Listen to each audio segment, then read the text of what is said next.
હાલ ચોમાસું અડધું થવા આવ્યું છતાં સિઝનનો 40% વરસાદ જ અરવલ્લી જિલ્લામાં પડ્યો છે, ત્યારે વરસાદ વગર જિલ્લામાં ખેતીવાડી પણ સુકાવા લાગી છે.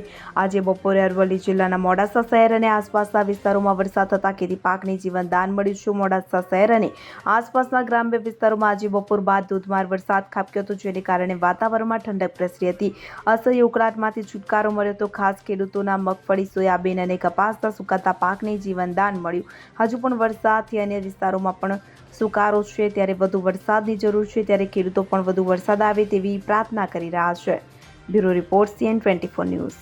હવે જુઓ દેશ દુનિયાની તમામ ખબરો તમારી આંગળીના ટેરવે. ઉઠાવો મોબાઈલ અને Google Play Store પરથી ડાઉનલોડ કરો અમારી CN24 ન્યૂઝ મોબાઈલ એપ.